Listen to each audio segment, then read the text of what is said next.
Hare Krishna, Shevi Prabhu, Hare Krishna, Kalpana Gopal.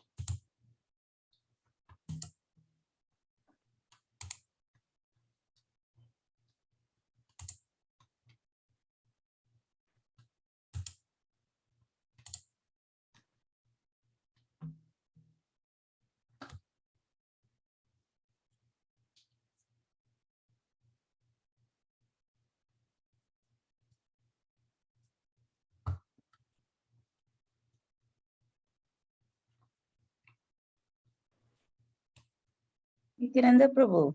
Yes. Prabhu, are you going to give an intro from Rameshwara Prabhu? Yes, you sent me the intro, right? Is that okay? Because I just got it from the wiki. Because when I asked him, he didn't send me any introduction. Okay.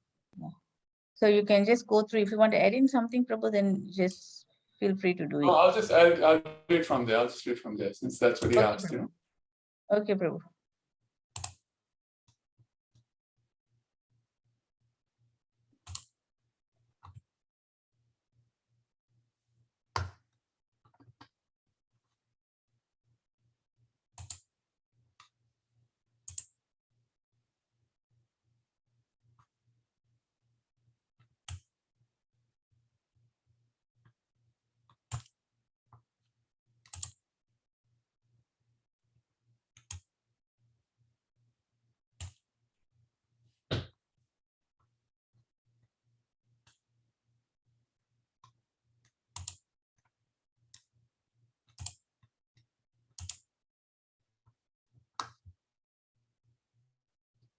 I'm also sending out the, Damin Prabhu just sent me the link for the YouTube, which is the exact link now.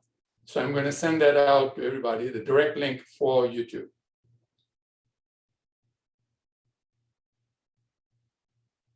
We send it out on TKG Sangha.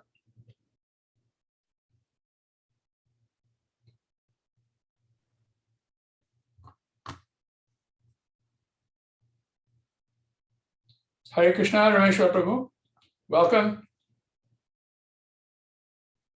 He's mute.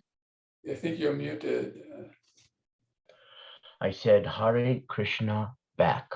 Hare Krishna, thank you. Nice.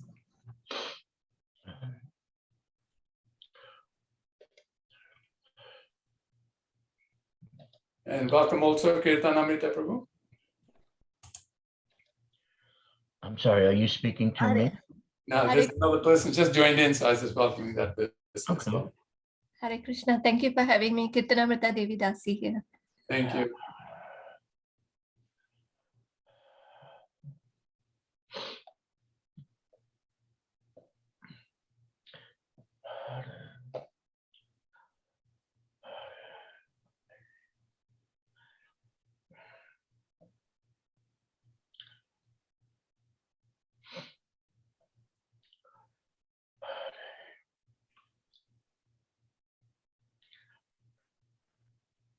Nityanand Prabhuji.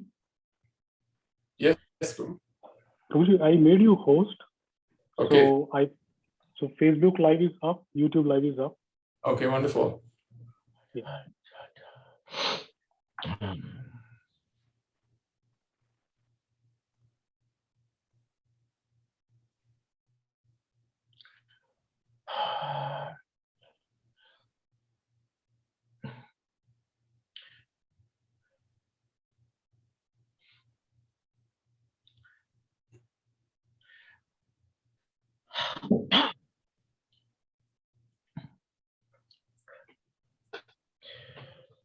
You know, I'm sad that it's a Disappearance Day observance. Vaishnavas aren't supposed to be sad, but anyone who knew Maharaj, how could they not be? I'd much rather be speaking at his appearance day than on his disappearance day. Hare Krishna.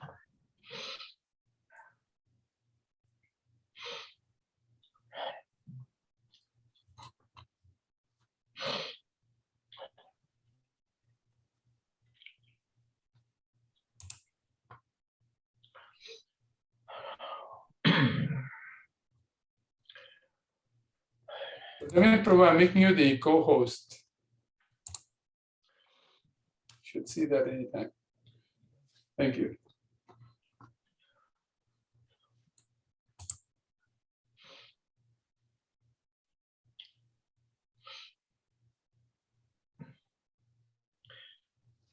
What is the actual day of his disappearance? Next Thursday, which is the 3rd of March.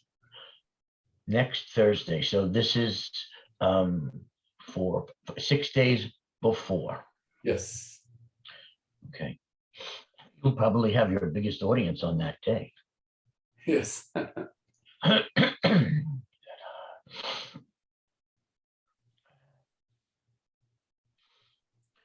You know, this is the first time I have been afforded the opportunity to speak about him.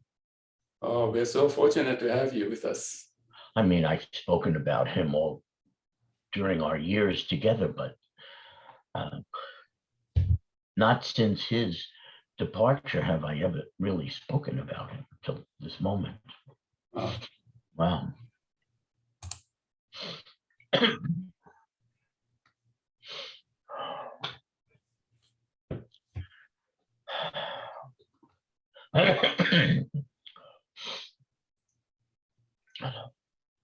So, Prabhu, are you in Los Angeles as of now? Or Not yet. I'm waiting for Savas to free up an apartment for me. okay. Right now, I'm considered semi-retired. Mhm. And when that apartment becomes freed up, which I'm hoping in the next 2 months, then I will be fully retired. That's my Nice. plan. And then next year, my plan is to reside in Mayapur and work on the TOVP until it opens. Wow. So Amazing. those are my, and in between, BBT. Jai. BVD. Jai. Most service.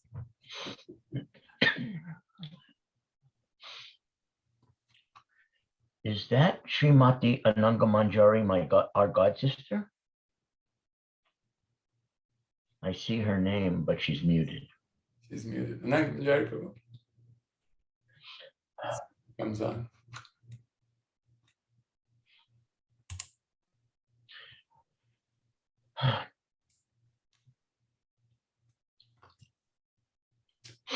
To unmute.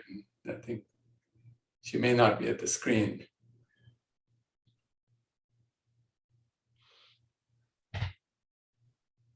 All right, wonderful. Sometimes with the devotee names, just you can't tell immediately. Right. How about disciples? Are they a next generation disciple? I can't tell just by the name. Right.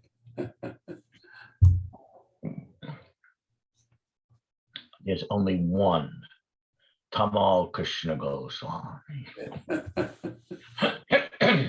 Some of us put our initials, like we have Shavya Prabhu, she's one of the organizers. She's got TKG against her name, so that you can tell. Yes, that I see. Yeah, she's been sending me Facebook messages, which is how I came to be on this call. Nice, nice. Hare Krishna. Hare Krishna. All right, so we're at 7 o'clock sharp. Shavya Prabhu, should we start off now? She and Rajeshwari, two sisters, who have organized this. Do you think, Prabhu, we can give a little 5 minutes and then we start off? Okay, all right. Hare Krishna, Krishna, Is it Krishna. okay with you, Rameshwara Prabhu? I'm your humble Right. servant. Hare Oh, Krishna. don't say that, Prabhu. Hare Krishna, Krishna, Krishna. Ram, Ram, Ram, Ram, Hare Hare Krishna, Hare Krishna. Krishna, Krishna, Hare Hare, Hare Ram, Hare Hare Krishna, Krishna, Krishna, Hare Hare, Hare Ram. Hare Krishna, Krishna, Krishna, Hare Hare. Hare Ram, Hare Ram, Ram Ram, Hare Hare. Hare Krishna, Krishna, Krishna, Hare Hare. Hare Ram, Hare Ram, Ram Ram, Hare Hare.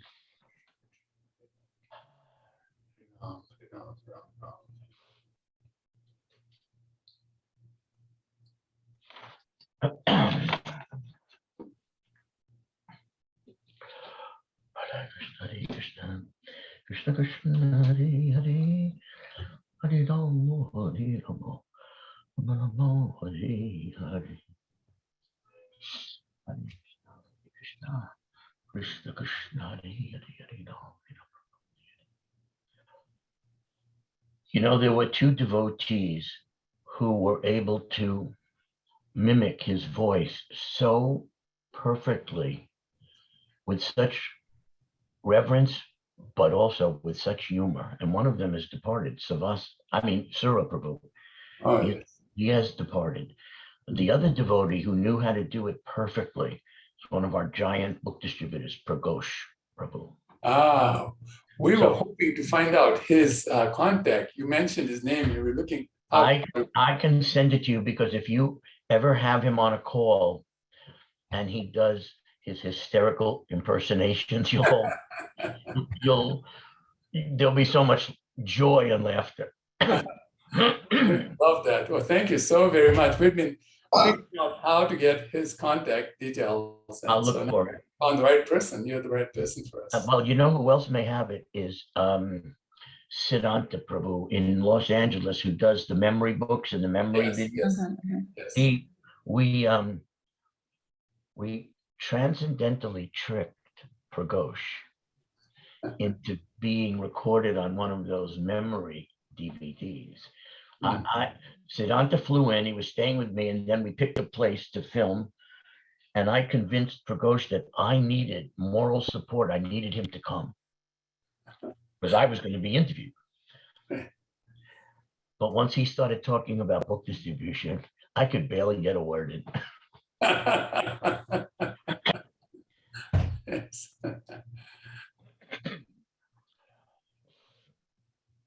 Oh, that'll be so nice. That's so nice. Shavya Prabhu and Rajeshwari Prabhu will be very happy to hear that. They've been asking me if I would find out what the contact details were. I asked the North American GBC team, and they didn't have the number or the email address. I have my contact. I don't know if it's still current, and Siddhanta does. So between the two of us, we'll try to help you. I will send it in a message to Srimati Shavya, yes, Shavya. That's wonderful. That's perfect.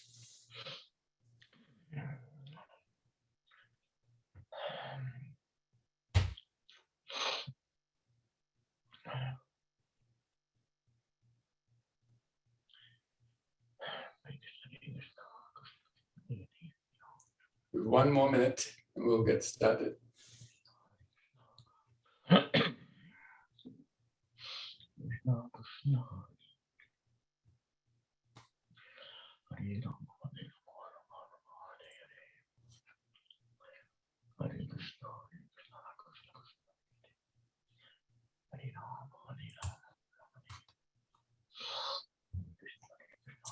Okay, 7:05. Hare Krishna, welcome everybody. Vanchakalpa, Dhruvischa, Kripasindhubhya Evacha, Patitanam Pavanebhya, Vaishnavebhya, Namo Namaha. Nama Om Vishnupadaya, Krishna Prishtaya Bhutale, Srimate Bhaktivedanta Swami Niti Namine, Namaste Saraswati Devi Gauravani Pracharine, Nirvishesha Shinivadi Paschati Deshtayane, Jai Sri Krishna Chaitanya, Prabhu Shri Advaita Gadadhar, Shivasadi Gaur Bhaktivinoda, Hare Krishna, Krishna Krishna, Hare Hare, Hare Rama, Rama Rama, Hare Hare. Thank you all so very much attending. This is the inaugural program. There'll be a number of programs that we'll be doing for the 20th anniversary of Srila Gurudev's disappearance. And there'll be other programs also, because this year happens to be also the 50th anniversary of his taking sannyas and the 75th anniversary of Vyas Puja. So there'll be a number of programs that we'll be doing, but this is the inaugural first of them. Thank you all very much. I'd like to first introduce our wonderful guest that we have, a very, very honorable guest. His name is Rameshwara Prabhu. Hare Krishna, Rameshwara Prabhu, Dhanavats. It's Das. Oh, well, for us it's Prabhu. Or Das Anudas. So he is a very exalted disciple of Srila Prabhupada. and formerly a guru within the International Society for Krishna Consciousness. That's our Hare Krishna movement. Rameshwara Prabhu became an initiated disciple of Srila Prabhupada in April 28th, 1971, receiving his initiation by mail. From 1976 to 1986, he was a member of ISKCON's governing body commission, the GBC, and became a BBT trustee for the Bhaktivedanta Book Trust, BBT, in February of 1975, working from their headquarters in Los Angeles. He later became head of the North American BBT in 1987. The GBC accepted his resignation from all GBC management responsibilities within ISKCON, but he is still very much part of the BBT, as the appointment made by Srila Prabhupada was a lifetime appointment. Rameshwara Prabhu still has very, very, very intimate contact with Srila Prabhupada, and we're very fortunate to hear from him because he was so close to Srila Prabhupada, and we also, those of us who are disciples here and friends of Srila Gurudev, feel the same about him, that he was also very, very close to Srila Prabhupada. So when two persons were so close to Srila Prabhupada, and one of them is speaking, we feel the heart of the other coming through as well. Thank you so very much, Rameshwara Prabhu. Please take the floor. Hare Krishna. Again, Vanchakalpa Tarubhishya, Kripa Sindhuve, Vachapatitanan, Pavanebhyo Vaishnaveva Namo Namaha. What an honor to speak about His Holiness Srila Tamal Krishna Goswami. He and I had perhaps one of the most intense devotee relationships in our movement during Prabhupada's years through the 70s. So that intensity actually was created by Srila Prabhupada in both of us. So I'll talk about that in a short while. But some of the things I'm going to say, I'm sure you know. So if I'm repeating things that you already know, hearing it again and again is still nectar. Srila Tamal Krishna Maharaj and Vishnu Jan Maharaj, they were everyone's dynamic duo. And in the late 1960s, in Los Angeles, Vishnu Jan Maharaj, he was going out on Harinam Sankirtan, maybe 8-10 or more hours every single day. And Tamal Krishna Maharaj was managing our Los Angeles yatra during those years. And then Srila Prabhupada brought him overseas to England, and then, of course, to India, where Prabhupada asked him to be the GBC for India. And it was at that time that I came down from the Portland temple. I moved in 1970, and I came down to Los Angeles temple, the new Dwarka temple, in early 71.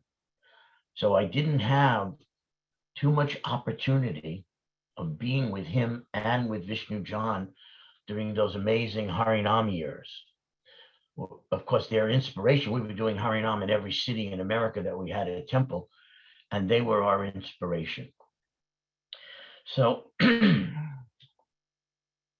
my early years in New Dwarka were as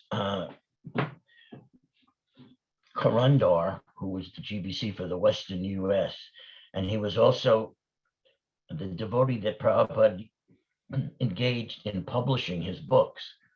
ISKCON Press was in New York, but The publishing was done by Krsna in LA, and he needed an assistant. And he met me and he brought me down. So my whole career in Portland was distributing books. And then I came down to further that work in distributing books. And that led to the first, I think, large book distribution marathon, the Christmas Marathon of 1972. The devotees in Los Angeles, in 3 days, without realizing what the significance of that holiday was, distributed over 17,000 books and magazines in 3 days. And relative to what had happened with books and back to guided distribution prior to that marathon, it was like a whole new chapter of our movement. So in 1973, our Tamal Krsna Maharaj was feeling, having spent some years in India, he was feeling that he did not want to manage just as a GBC. He just felt he wanted to. Well, I could relate to this. He and I had similar feelings about managing, that it takes away from you going out to preach every day. He was feeling that in India, and I wasn't feeling that yet in LA, but I gradually got to feel the same thing. So we had that in common, and we shared those experiences. But he left India because he wanted to go out every day to preach. And that's what brought him back to America. And 1973 was a year when the BBT and book distribution was exploding. And for the first time, the BBT actually had the ability to fund not just the book fund, but the temple fund. Prabhupada had established the BBT in 1972. There were 3 trustees, and I was the secretary in that original creation of the BBT in America. But we didn't have any money until after that Christmas marathon of 72. And all through 73, Prabhupada was writing letters and beating the Brihat Mridanga drum for the whole movement to understand that the temples were not places just for eating and sleeping, but bases from which we send out our devotee soldiers to fight Maya. And he used the analogy of a war, that just like during wartime, the bombs are raining down like anything, so our book distributors have to rain down Prabhupada's books like anything into the laps of the conditioned souls. So all through 1973, one experience after another, one letter after another, and the whole movement became centered around book distribution. And it was in that year that Tamal Krsna Maharaj returned to America to preach. He and Vishnu John wanted to do festivals. They wanted to preach on the college campuses. And on December 6th of 1973, it was a very difficult time for me, because Karandar had just stepped down from being the BBT trustee. We didn't know what to do. So Jayatirtha and I have to mention Jayatirtha because it was part of the whole Transcendental Leela between Tamal Krsna Maharaj and the Western USA zone, this Transcendental competition, which Srila Prabhupada specifically injected that spirit and created this Transcendental competition. If you read the letters to me, to Tamal Krsna Maharaj, to Jayatirtha, all through 74 especially, and 75 even more especially, you see Prabhupada is actually stirring the pot of this spiritual emotion. It is not like any competition that anyone in the material world goes through. This was, the way Prabhupada described it, a competition to please Krishna the most, setting aside your own desires for Krishna, setting aside your own desires for Prabhupada. It was a pure competition, the likes of which the world had not seen. And that's what Prabhupada brought into our movement, and especially into these three personalities, Tamal Krishna Maharaj, myself, and Jayatirtha. So anyway, when Karandar stepped away, Prabhupada asked me to, since I was his assistant and knew what he was doing, I was almost the only one who knew what he was doing, Prabhupada asked me to now become the manager of the BBT publishing, warehouse, distributing, and of course, promoting sales. So in that capacity, on December 6th of 1973, we gave a transcendental loan to Vishnu John Maharaj and Tamal Krishna Maharaj for their first bus. They put Radha Damodar deities on that bus, and they were having festivals, traveling to campuses and different places in that bus, and it just became such an inspiration. And all through 74, devotees wanted to experience the real ecstasy of giving up everything and being like a brahmachari under the guidance of sannyasis, strong, powerful sannyasi preachers. And it wasn't just brahmacharis. Grihastas wanted to join the bus also. So in 1974,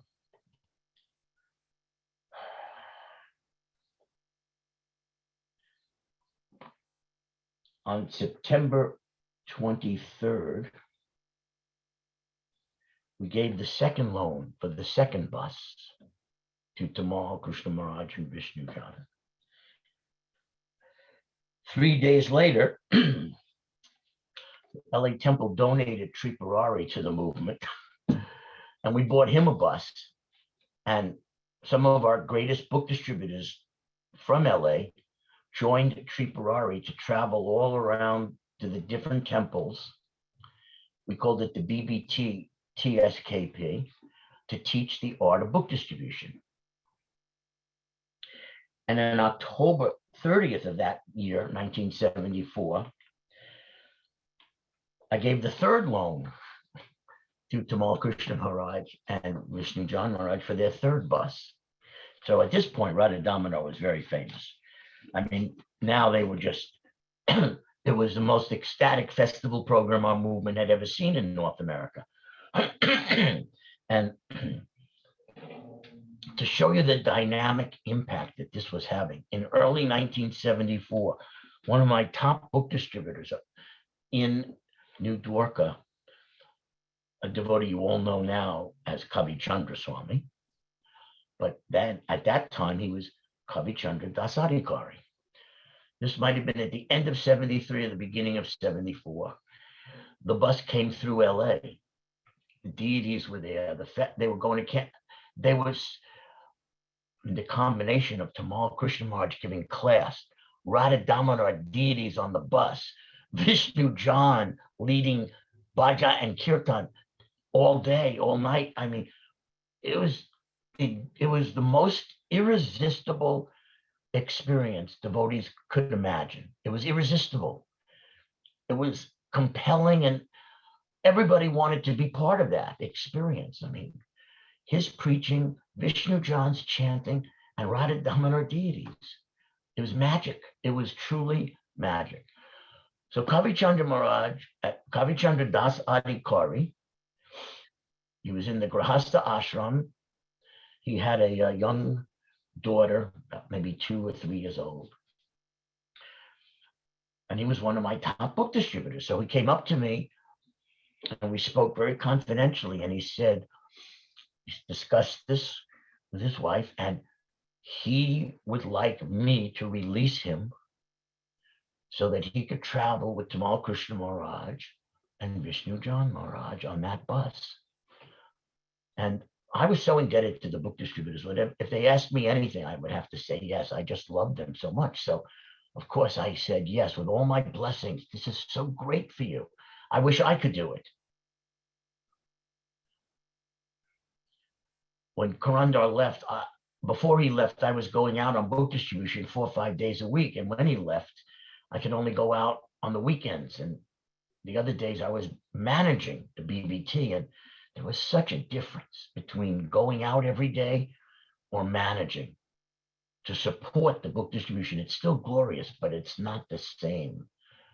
I guarantee you, it's not the same.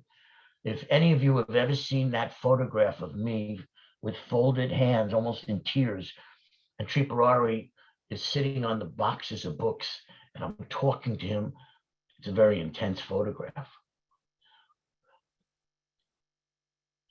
What we were talking about in that photograph is me begging him, don't ever be a manager. Don't ever give up going out every day. I was describing to him what it's done to me. It took away the highest ecstasy of going out every day and giving Krishna to the conditioned souls. So that's what's in that photo. So I was stuck in managing, and Tamal Maharaj, Krishna Maharaj, had left India to be freed from managing. But his nature is to manage. So, fast forward to 1974, he already now had 3 buses filled with devotees, organizing where they're going to go, festivals here and there. So anyway, Kavi Chandra Maharaj joined his party at the beginning of 74. And just as he was leaving, I was a brahmachari. Well, I was like 22 years old or something. I had, I was fortunate in that I didn't know any life other than being a brahmachari. Even before I became a devotee, I was just not involved with any relationships. So as Kavi Chandra was leaving, and I don't mind sharing this story because it's very funny, he said, I just have one more favor if I could ask you. And I said, of course, anything. I'm in you're a book distributor. Whatever you ask, I'll do. He said, thank you. Please take care of my wife and daughter.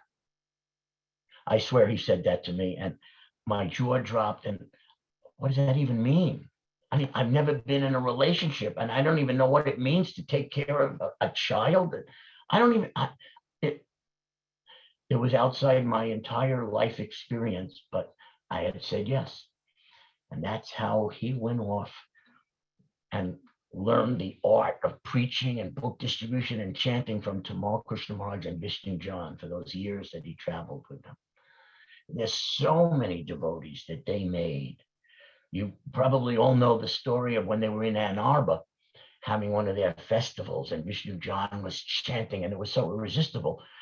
And this Grihasta family went out into their backyard and heard the sound of the kartals.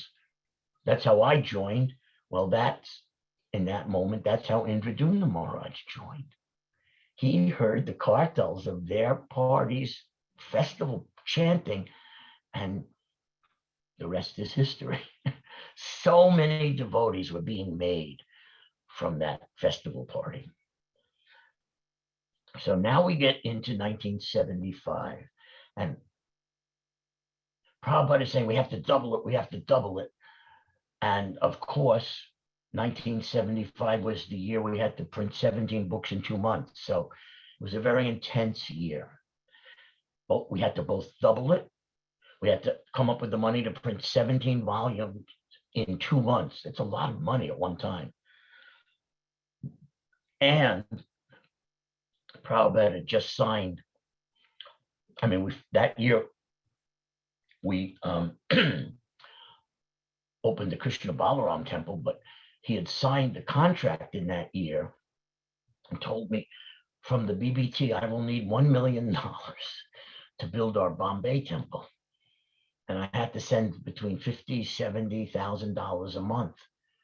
That's on top of, we had a 50-50 formula. But Prabhupada said, on top of the 50-50, I want you to raise an extra $1 million and give it as a grant to Bombay. Don't stop giving 50% loans and 50% for publishing. Just come up with an extra, come up with the money for the Bombay Jew temple. And so we had all these buttons, double it. And so that was a very exciting year, 1975, and book distribution was going crazy. So because we have to double it, as Prabhupada said, to do that. So in 1975, Tripurari Maharaj and the entire BBT TSKP party, they were so attracted to Tamal and Vishnu Jam, so they merged. And that became another bus for the Radha Damodar party. Now Tripurari was part of the Radha Damodar empire of book distribution. And later in 1975,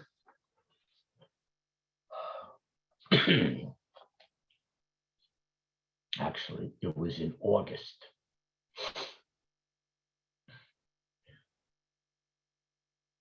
I gave the loans for the 4th bus. I gave the loan for the 5th bus. I gave a loan for this tractor truck unit that because they were now having festivals, they needed to bring about all kinds of event, festival, exhibit things to the colleges. So 6 buses through the BBT, the bus from the TSKP of the BBT, Tripurari. So throughout 1975, Tamal Krishna Maharaj, who wanted to get away from managing, had now 7 buses to manage. 7 buses, which Prabhupada called traveling temples. He couldn't get away from managing, but he surrounded himself with all these devotees that just made book distribution their life and soul. So he was protected in a unique way from what happens to devotees who stop going out and just manage. He was so protected by that incredible association, plus the festivals they were putting on all the time. So it was in that year that at the end of 74, the other BBT trustee, Bali Mardan, stepped down. So I lost Karandar in 73 and I lost Bali Mardan in 74. So Srila Prabhupada asked me if I could manage the ISKCON press, and I said, no. I literally said no. I said, I can't. This is a full-time work that I'm doing here in LA. And then Prabhupada said, well, what if ISKCON press was in LA? And I said, well, Prabhupada, I think if that happened, maybe I could try. So Prabhupada said, okay, let's fly to Dallas together. You meet me in Dallas, and from there we'll fly to New York and present it to the press devotees. And Prabhupada is a personality from Goloka Vrindavan. If you ever look at a video of Prabhupada chanting Jai Radha Madhava just before he gives his Bhagavatam class, you can sense his body is there. He's not in this material universe. When he's chanting Jai Radha Madhava, he is in Goloka Vrindavan. And he brings himself back to give a class. I mean, he is a direct associate of Radha and Krishna. And Krishna gave in our hearts, gave us glimpses of this, and we knew it.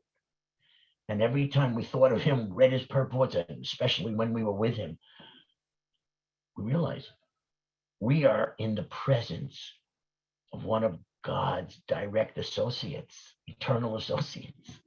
So that was the incredible effect that Prabhupada had on all of us. So here we are flying to New York in December of 74, and Prabhupada's meeting with all the ISKCON press devotees and artists and asks them in such a humble way, would you be willing to relocate to New York?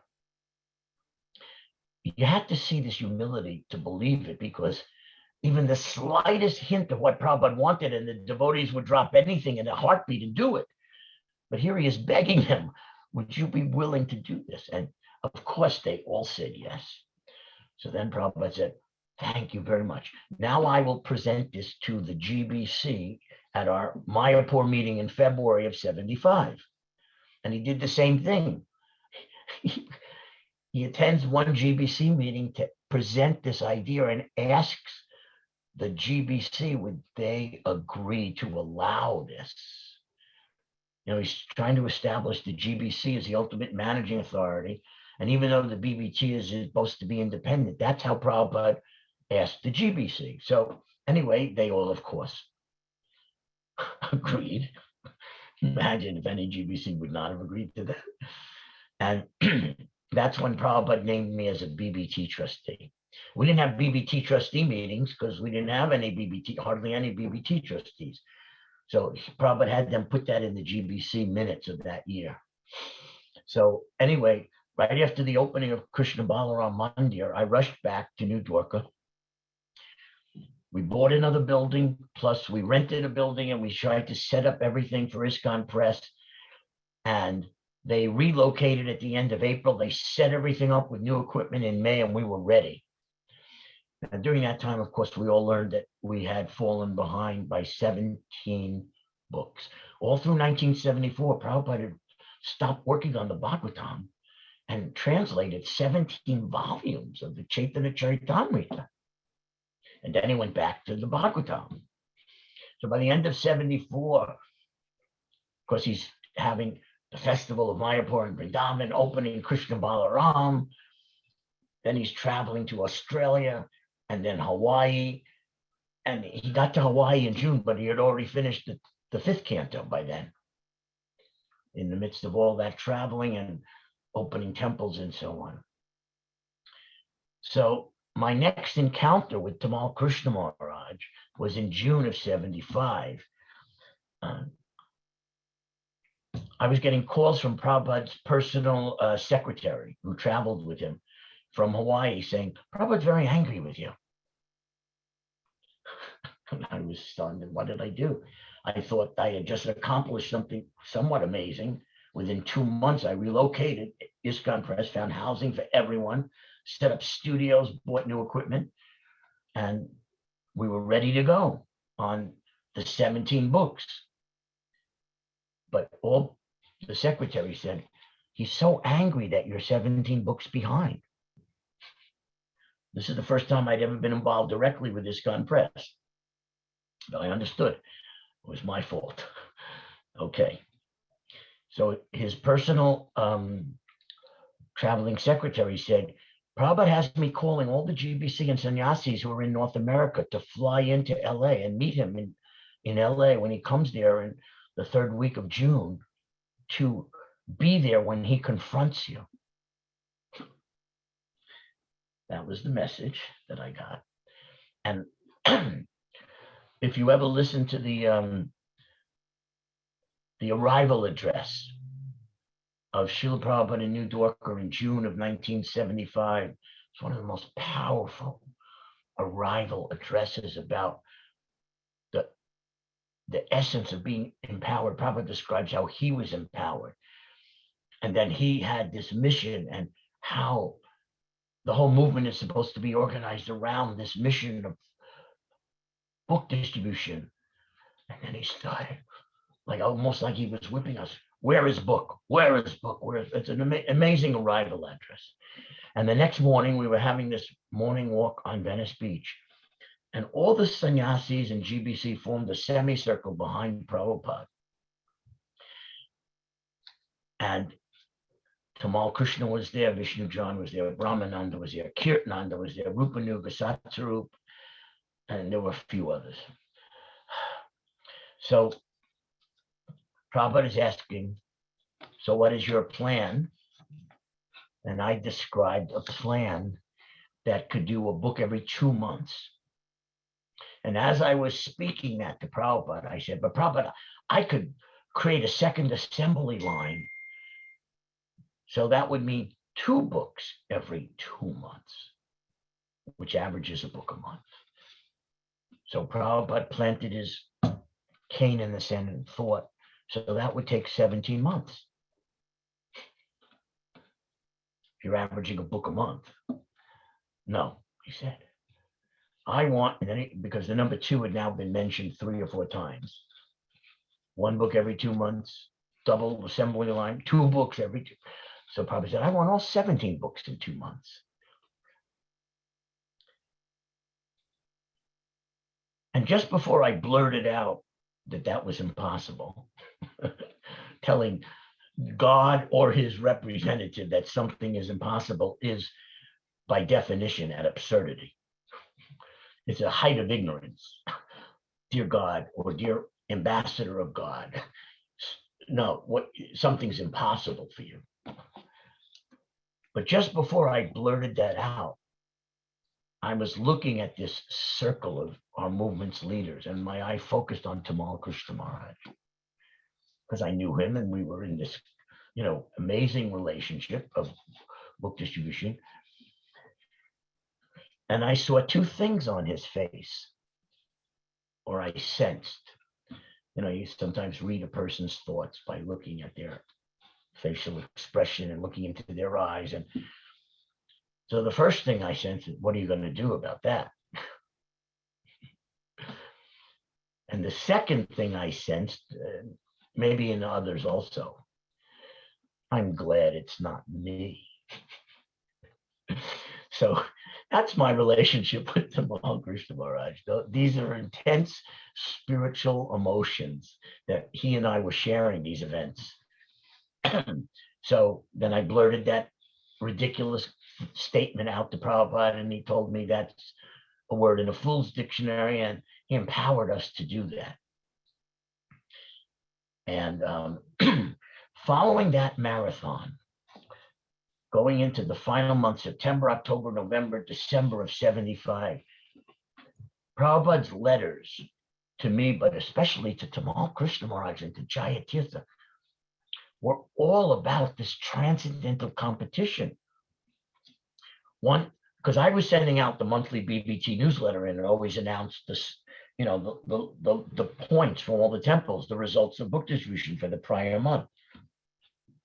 So in one of those months, the Western Zone, Jayatirtha was the GBC, was placed number 1, and the Radha Damodar parties placed number 2. And Prabhupada wrote a letter to Tamal Krsna Maharaj saying, I read in Ramesvara's letter that Jayatirtha came in first and you came in second. And then he wrote in the letter, how is that possible? So if you get a letter like that from Srila Prabhupada, how is that possible? And then he's getting all these reports about this intense rivalry, this transcendental, this colossal marathon of book distribution.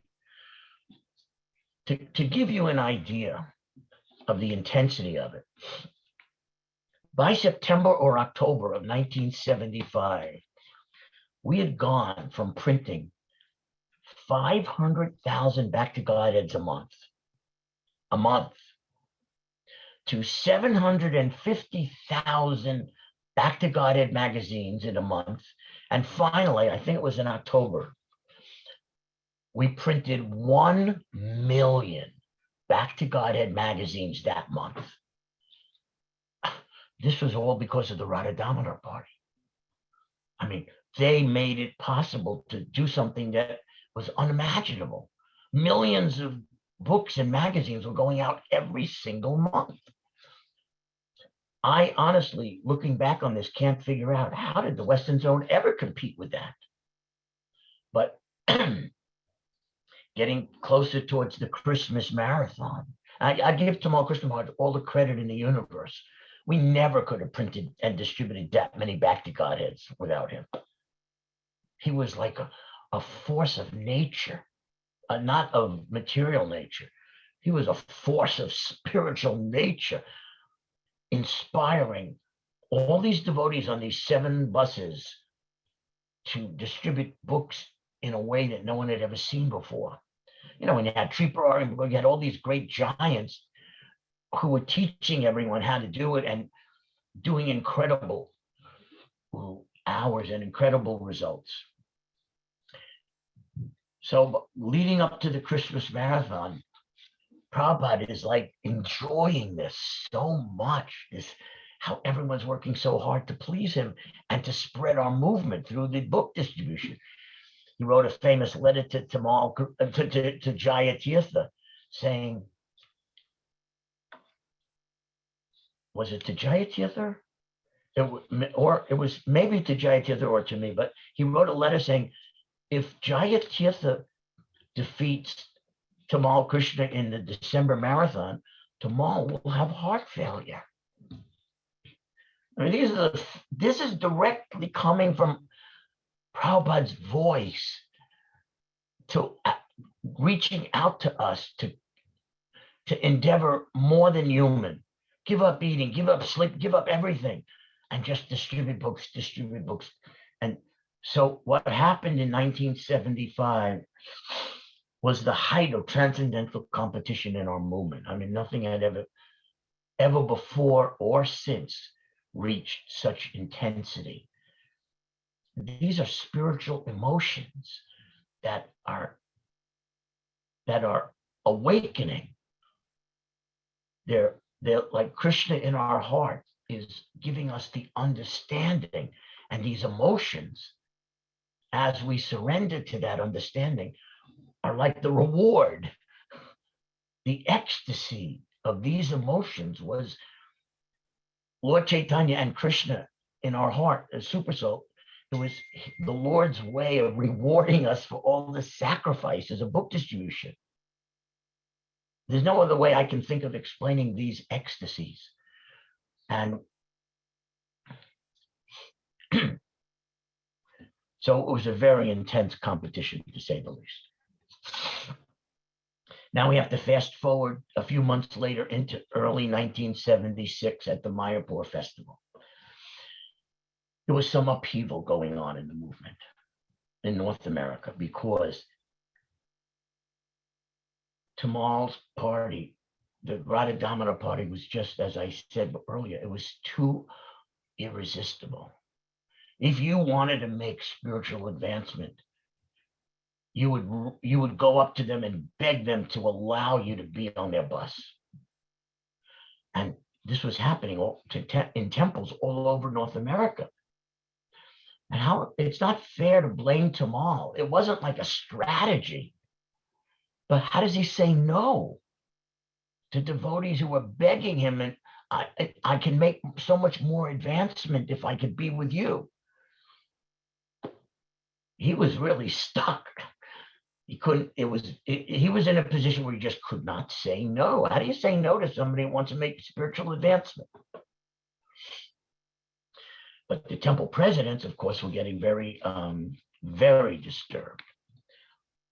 And I was their voice, representing, hey, I ship and sell books to temples.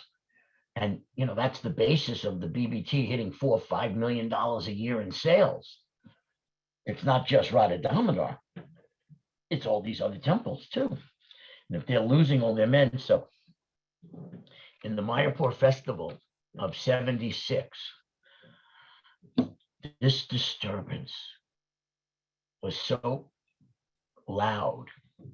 So Prabhupada called Tamal Krishna Maharaj, Jaya Tirtha, he was Adhikari, and myself, Ramesvara Brahmachari, into his room in Mayapur. And he wanted us to explain what is going on that is causing this disturbance. So Tamal spoke first. Tamal Krishna Maharaj spoke first and told Prabhupada that you've encouraged us to have these festivals and to organize these buses for book distribution, and it's succeeded beyond our expectations. And devotees keep saying that they see the difference between the devotees who are on the bus and the devotees who are just living in the temples. There was a visible difference in the way they jumped, the way they chanted, their life schedules, the way they went out on Sankirtan. I mean, there clearly was a difference. And so Tamal Krishna Maharaj is explaining to Prabhupada, these devotees are coming to me, saying they see this difference and they want to be part of it. to them, it's like a miracle, and they want to be part of the miracle. And so Tamal Maharaj said to Prabhupada, how do I say no? What should I do? Not take them? Not let them experience this? So we all understood, and it was the absolute truth, what Tamal Krishna Maharaj was explaining.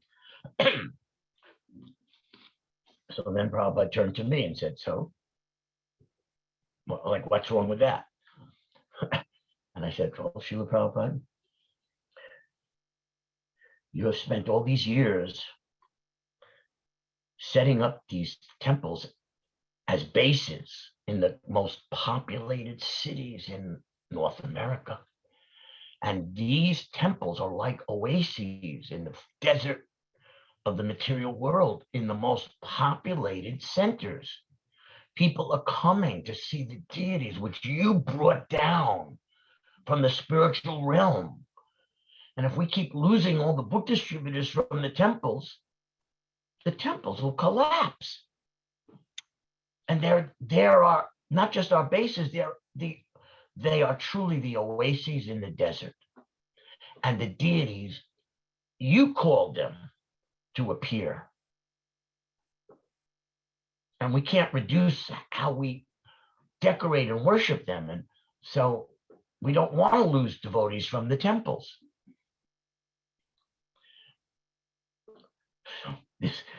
Both sides had valid perspectives.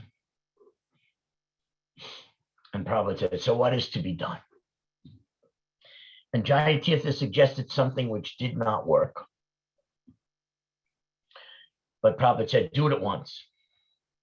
Jayatirtha thought that the voice of Tamal and Vishnu John, Tripurari, and all these sannyasis, at that point they had Adikesha as a sannyasi, Drishtadyumna as a sannyasi, and a bunch of sannyasis, a group of sannyasis. So Jayatirtha said, why don't you make Ramesvara a sannyasi? That way there'll be a sannyasi promoting temple life. Prabhupada said, that's a great idea. We'll do it at once. And with no preparation the next morning, that he changed my ashram. I didn't even ever thought about it before. But anyway, it didn't work in terms of, is that going to settle down everyone? And you all know what happened next. A group of temple presidents were so in so much anxiety. Prabhupada could not ignore their anxiety. How are they going to maintain the temples and the deities? And a group came to Prabhupada and expressed their genuine anxiety. And Prabhupada made a decision that the only way to settle this down was to ask Tamal Krishna Maharaj to start preaching in China, which he did the next day. He told Tamal Krishna Maharaj, you have to go to China and open up China. And at that time, China was as closed as the way we might think of North Korea.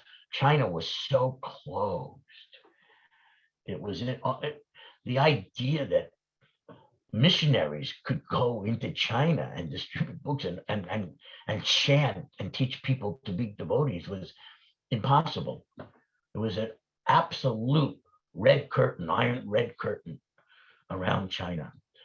But Tamal Krishna Maharaj and his great devotees tried sincerely, and they planted the seeds, which today we all know. You go to Mayapur Festival, you see so many devotees from China. In the same way he was empowered to inspire the devotees from all the temples by what he was doing, he planted the seeds in China for our movement, and it has grown. And all of that is because Prabhupada ordered him to do it, and he accepted, and the potency of Prabhupada acted through him. As through his whole life, the potency of Prabhupada was acting through him. Now, I don't know of any devotee that I can think of. Maybe Jamuna Devi, but other than that, I don't know of any devotee who had so much personal training in all the devotional arts than what Prabhupada gave to Tamal Krishna Maharaj. I mean, none of our leaders were trained in the way that Prabhupada trained Tamal Krishna Maharaj. And we all knew that. And that's why he was such a beacon to everyone. His preaching potency was so intense, but his knowledge of the devotional arts, of everything that Prabhupada had taught him about deity worship, about how to cook prasadam. I mean, I can't even list all the things that Prabhupada trained him to do. But Prabhupada trained him in a way that was, I would say, amongst all of Prabhupada's disciples, he got the most unique, intense training of anyone, which is what makes him so special, which is why we still can't believe he disappeared. What he carried and shared, and his knowledge, and all these potencies that Prabhupada put in him, which he exhibited, you know, we can beat our heads on the rocks and we can try to remember him and try to visualize how he was and take some comfort in that. But he was unique. For me, he was the best. I didn't know anyone who had as much training as Prabhupada. And he had, when I saw someone adopt book distribution as their life and soul, the way he did, like the way Tripurari and I had, we were brothers for life, eternal spiritual brothers for life because of that. So that was my relationship with him. And in late 86, when I was having some personal doubts, serious doubts about how our zonal guru system was, and I didn't feel that I was anything other than an aspiring Madhyamani. I felt I was having such serious difficulties. I just wanted to run away. I didn't know what to do. It was a very awkward time. And Tamal Krishna Maharaj flew out to speak to me. I still ended up leaving and going to New York. But he loved me. He flew out to try to save me from that.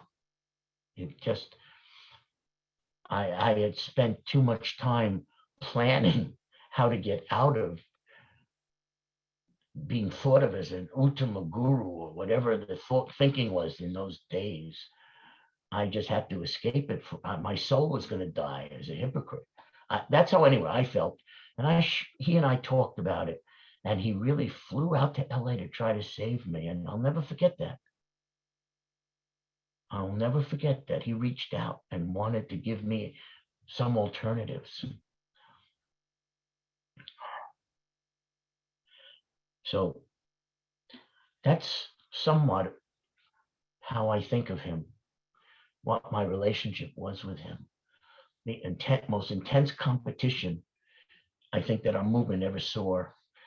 And I'm just so grateful for him because it awoke in my consciousness and in my heart feelings that were more intense than anything I had felt, right?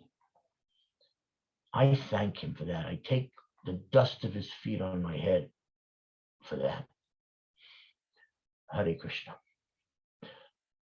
I probably could go on telling you stories, but maybe devotees have some questions. Yes, thank you so very much, Rameshwara. And that was just way beyond amazing for us. It's great, very, very important to hear and actually become more inspired, more dedicated to Srila Prabhupada's mission, hearing from those of you who actually exemplify this so wonderfully. So devotees, those of us who are on this program, on the Zoom program, if any of you have any questions you'd like to ask or you'd like to say something, please. Just imagine this very special relationship I had with Maharaj, because when he needed a bus, I was Prabhupada's banker. So I had to give him the money to buy each bus, literally each bus. So he and I had that bond, and it was a very special relationship. I felt connected to the Radha Damodar party, even though I was supposed to be the champion of the temples. Sachin Veda Veda in many ways. Nice. So please, devotees, you can unmute yourself and ask and speak. Hare Krishna, Rameshwara. Prabhu, thank you so very much for doing this. It was just astonishing, beautiful memories and so deep and so personal. And thank you for sharing it. I'm a disciple and I miss my Guru Maharaj so much. And it really brought me back and made me feel him so much with how you told us these stories tonight. And just can't thank you enough for sharing that and for being who you are and what you obviously mean to Srila Gurudev, to Tamal Krishna Maharaj, and to Srila Prabhupada. I just want to tell you one thing. In those years, months, I should say, from maybe March or April of 1977 until Prabhupada's disappearance, Prabhupada would speak the letters, but Tamal Krishna Maharaj, who was with him day and night, would end up writing the letters. And I was giving Prabhupada reports every month and so on. And I got many letters. That year, I probably got 10 or 12 letters from Tamal Krishna Maharaj with Prabhupada's instructions, but they were also, he put his voice into those letters too. He loved me. And he put it in those letters, and I could feel it. He had that ability to take Prabhupada's love and radiate it to others. I really felt it when he was writing to me. It's very personal. I'm sorry to interrupt. Oh, it was no interruption. Thank you so much. I just wanted to ask, how did you join? You seem like you were brothers. I didn't know if you had a New York background. You just like so alike. I was searching through yoga ashrams, and I was a child of the 60s. So in those days, people had these very fantastic, romantic concepts about you have to go to India and live in the Himalayas and serve a great yogi master. And then eventually, after many years, they'll finally accept you as a disciple and give you a mantra. And we had these were ideas about gurus that had spread in the youth culture of the 1960s. And I was going to college in Portland. I just turned 18. And one day I was just walking from my house. I had created like a yoga house with 4 or 5 people that were interested in this mystical journey that was popular in the 60s. I'm walking to my campus and I hear the kartals. And it's like the Pied Piper. I heard the sound of the kartals and I was just stunned. I stopped whatever direction I was walking in and I had to find where that kartal kirtan was. And then I saw like 5 or 6 devotees from the Portland temple, led by Lochan, who at that time was the president. That's the Lochan who carves the Prabhupada murtis that's on every Vyasasana in our movement. That Lochan. And I'm looking at this kirtan party, and it just hit me. I don't have to go to the Himalayas. They've come to me. This is unbelievable. I don't have to become a monk there. I mean, it hit me all at once that these are the greatest monks and the greatest souls. And I just started every day cutting class to, find that sound of the kartals until Lochan's preaching got me to give up all my attachments. I ran back to the campus, sold all my property, knocked on the temple door one night, handed him whatever money I had raised from selling my possessions, and asked him if I could come and stay with him. So that's how I became a devotee, through Harinam Sankirtan. And so many devotees became devotees because of transcendental sound vibration, whether it was in the Harinam party or whether it's the transcendental sound that's recorded in non-different from purports and texts of Prabhupada's books. That's divine sound, whether it's done by a kirtan party or whether it's in the books.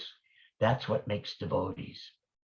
Coming in contact with that transcendental sound, which awakens your devotion and your understanding. So that was my journey. And then Karunda came up there and picked me to be his assistant. Hare Krishna. Thank you so much. Hare Krishna. Thank you, Dharma Prabhu.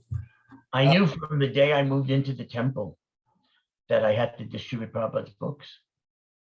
And since I was a student, I knew all the bookstores in Portland. So my service at the temple, when I wasn't on the Harinam party, was taking books in 1970 and bringing them to bookstores. We didn't know how else to sell books except through bookstores. It evolved, gradually, the art of selling Prabhupada's books. But I was a book distributor from the day I moved in. It's meant for book distribution.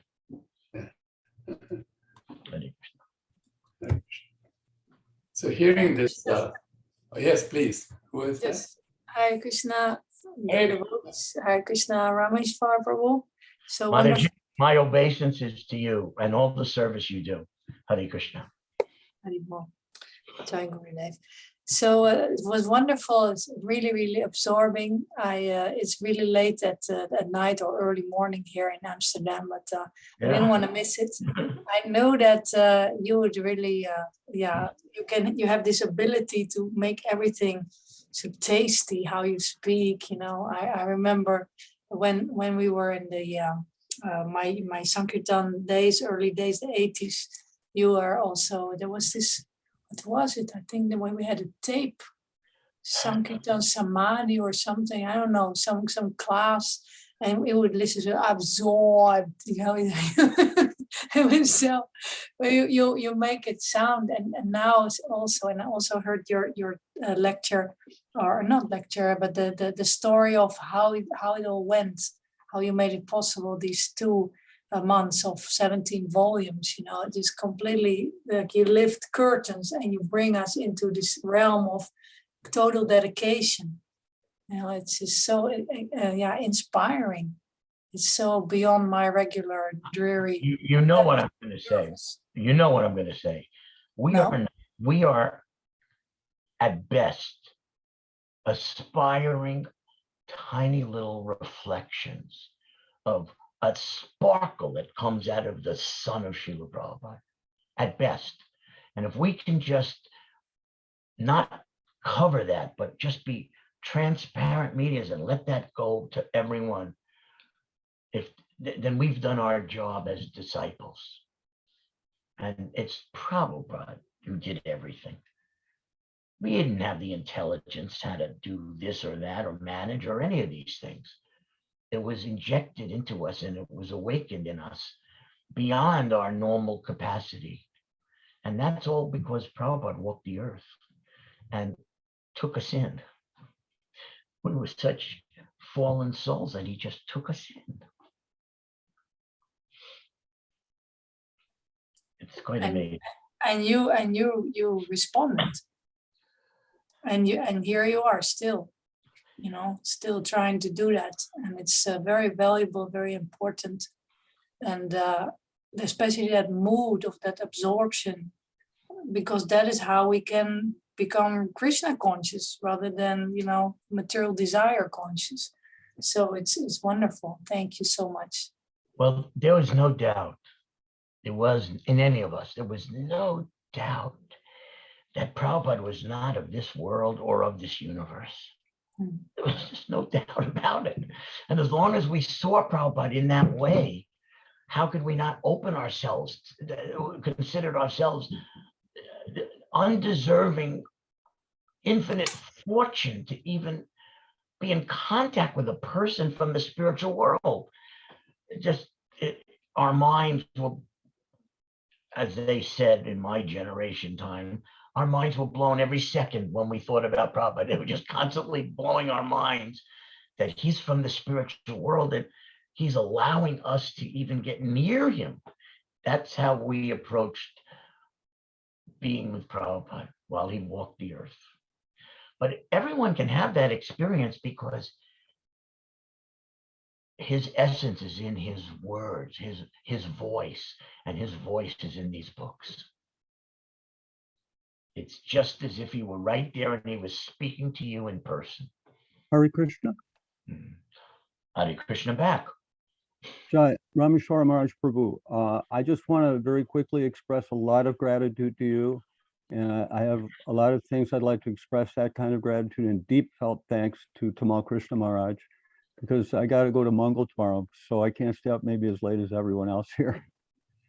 So I'm here in Chicago, and I'm not sure exactly when, Prabhu, but you gave a class, Rameshwara Prabhu, Maharaj, you gave a class here in Chicago that was an epiphany, produced for me a very powerful and intense epiphany.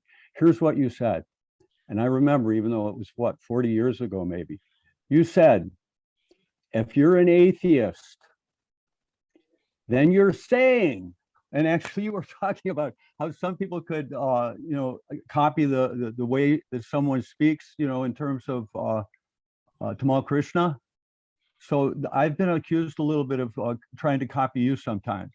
So let me see if I can do like that. Here's how you said in Chicago many years ago. You said, if you're saying that everything, if you're an atheist, you are saying that everything comes from nothing. Yeah. But if you are a theist, then you are saying everything comes from consciousness. And I was totally blown away by that. It was such a heavy, amazing, intense, absolutely real. It was an intense, profound realization that went straight into my heart and has been with me ever since. So I just share with you that Srila Prabhupada was like this unlimited electric power plant that was generating this current of Krishna consciousness, ever increasing, ever expanding, pumping out this current of bhakti.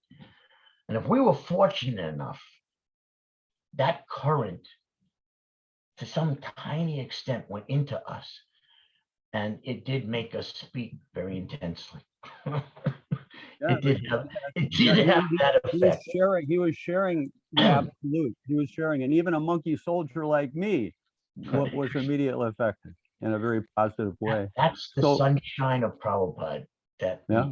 we try to not block, but just carry and share. Real brilliance. He radiated nothing but brilliance.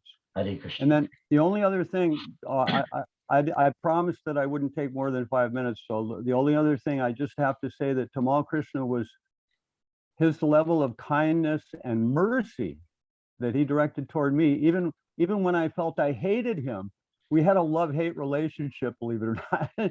But in any case, either way, I was getting an immense benefit from him, even when he chastised me severely. And I got on the bus in 1974 in Boston. Adi Keshava and Tamal Krishna took me down to a bank in Westerly, Rhode Island, and emptied out everything. So that's how I was able to get on the bus, even though I had a lot of negative qualities. But in spite of that, they allowed me to get on the bus. And so we went from Boston down to Florida. And it was an amazing trip. Saw all kinds of remarkable things. And it wasn't so heavy. There wasn't a lot of book distribution. If there was any distribution, it was enough incense to cover a book, and then we'd give a book out. So on the basis of that, we went from Florida diagonally up to Denver, Colorado. And by the time we'd gotten to Denver, Colorado, just about all the other devotees on the bus, they really disliked me a lot. No one had any use for me. And when we got to Denver, I remember one of my little goofy activities. Right now, for instance, I'm in a Padmaasana, and even then I like to do a full lotus, but I was a show-off goofball. And so I was on a Prabhu, goofball. I don't want to interrupt your pastime. I really don't. Well, this is about Tamal Krishna, I how have he, to keep it on what he Tamal did, Krishna. You have what to he keep did it on about him. it. You have to Here- keep it here. Here's what he did. I was told that I should go to the office, Okay. the Denver Temple office. And waiting for me there was Tamal Krishna Maharaj and Vishnu Jan Swami. And Tamal Krishna, he turned to me and he said, "You're off the party. You're going to be on a bus, but it's going to be a Greyhound bus on its way to New York, back to your family." And so I fell at their feet, full dandavats. I'm reaching out to their feet, to their ankles, and I'm calling out, "Prabhus, Prabhus, please don't kick me away. The devotees are my only friends in the whole world." And I kind of looked up to see how that was going over. And Vishnu Johns caught me. He caught me doing that. And he started laughing. And he had a big garland on. And he took it off and he motioned me to get up. And as I was getting up, he put the garland on and he said, "We'll give you one more chance." And I looked over, and Tamal Krishna was not happy with that. But later on, after I'd been out for 1 year on the pick with a Swami that was like frying me out to the max, I ended up in the big temple in New York. And Tamal Krishna Maharaj put me in roommates with Jayananda because he felt sorry for me. So that was a major blessing. I'm out of your hair. I'm out of here. Thank you very much for tolerating me. I love you. You're beautiful. I can't. Tamal Krishna Maharaj and Vishnu Jan, their interactions are, I don't think there's anything like it right now on this earth than the way those two amazing spiritual personalities, giants in our movement, were together. It was a blessing to have been there. And I feel I'm very fortunate. I got to know in many ways how Prabhupada trained Tamal Krishna Maharaj. And then, of course, in the final 5 or 6, 7 months of 1977, when I saw how he was caring for Prabhupada, I just fell in love with him. I couldn't do that. I mean, I had to run the BBT in America, but it was just extraordinary. The love that Prabhupada was awakening inside him for Prabhupada. Just, it was not, there's no love like that in the material world. And anyone who was there could see it. Just displays of a spiritual type of love that people can only dream about. That's what happened between Prabhupada and Tamal Krishna Maharaj in those final months. Thank you for letting me share some of these stories of his remarkable qualities and his glories. Hare Krishna. Thank We you. miss so much. We miss him so much. Dandavat pranams to all of you. And the best way to honor him, of course, is to carry that spirit that he had in our lives and never stop preaching, never stop sharing this with others. Hare Krishna. Hare Krishna. Rameshwara Maharaj. Yes, Hare Krishna. Hare And it's Prabhu, and it's not Prabhu, it's Das. I have to find a lower word, but I'll come up with it. So when I was a little girl in 1979 and 1981, you came to visit us in Detroit. Yes. The Gurukul was just starting at that time, and I remember every time you came to visit, all of us kids would get very excited. You would spend a lot of personal time with us.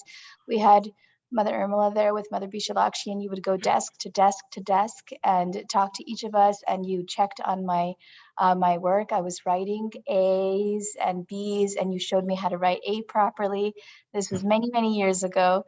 And so I wanted to thank you for that. We would listen to your tapes, recorded tapes, and you were so powerful. We moved to LA after that, and you had taught the songs, or one of your disciples had taught the songs of Sankirtan Man, the story of Sankirtan Man, and all of the Sankirtan songs that were Krishnized, and we presented that, and you had such an impact on our childhood. And on behalf of all of my peers and all of my friends who grew up in the late 70s and 80s, I just wanted to thank you for making that impact on us and for serving so incredibly in inspiring us to do Sankirtan and Krishna consciousness. So I just wanted to say thank you for that. Maybe that will save me. Thank you. Hare Krishna. Thank you. You know, we had to give out cookies. It was a tradition after Prabhupada disappeared, and I didn't know what I was supposed to do. So I remember I had to pray privately so intensely. Please let this be prasadam. Please let this be prasadam. Please, please. And I had to think like that as I was giving out the cookies to all the kids. But that's what I was thinking, that please let this connect you to Krishna. That's what our job is, to connect everyone to Krishna. I tried as best I could. Thank you. Hare Krishna. And just ask, like, for first maybe some smaller anecdotes. Did you ever have fun with him, or were you always in this competing? Did I ever have fun with who? Tamal, Krishna Maharaj? Yeah. Did you ever joke and laugh? Yes, but if you want to spend another hour, but I have to be at the Bhakti Center tomorrow morning at 4 o'clock. Okay. So that we'll have to save that for another occasion. All right. But there's no limit to the occasions for talking about the glories of Tamal Krishna Maharaj. Hare Krishna. And I will send you that contact info if I can find it for Pragosh. Thank you. Thank you so very much. Hare Krishna. We really This to all of you. You're all very fortunate to be in the glow of Tamal Krishna Maharaj. Hare Krishna. Thank you so very much for your time. Thank you. I'm going to take your leave with your blessings. Hare Krishna. Hare Krishna. Thank you, everyone, for joining us for this wonderful program. And we'll give you announcements for the further ones that are coming. There are more programs coming. Please join us for those. There's so many wonderful God brothers and God sisters that Gurudev had. And, hearing from them will give us more and more joy in our own relationship, in our own personal relationship with each other and with Gurudev as well. And so we're so happy that you came. We're very sorry that the time doesn't work out for everybody. And some of you really went out of your way, like Ratimajari Prabhu, stay up so late, very early in the morning. Let's put it this way now, morning time. Thank you very much, but that was just the time that worked out for most of us. So I guess that's what happened. But this recording has been recorded and will be posted on Srila Gurudev's YouTube channel so that it'll be there for posterity. Thank you all again very much, and we hope to see you again soon. Jai Srila Gurudev ki Jai. Jai. Namo Big thanks. Vishnu Bhutale Srimate Tamal Krishna Goswamin Namine. Jai Srila Gurudev ki Jai. Big thanks to Mother Shabia. Shabia put this together. Thank you, Shabia. Thank you. And Rajeshwari too. Thank you, Mother Rajeshwari. Vanchakalpaturvascha kripasindhubhyevacha patitanam pavnebhya Vaishnavebhya namo namaha. Nantikodi Vaishnava Vrinda ki Jai. Jai. Jai Nityananda Ram ki Jai. Thank you for coming from India at this time. ISKCON Nadyat. Thank you. Hare Krishna. Thank you for arranging such nice, wonderful program. Thank you. Thank you. It was Mother Shavya and Mother Vajeshwari who did that. Thank you. Hare Krishna. Hare Krishna. Hare Krishna, everybody. Hare Krishna. Hare Krishna.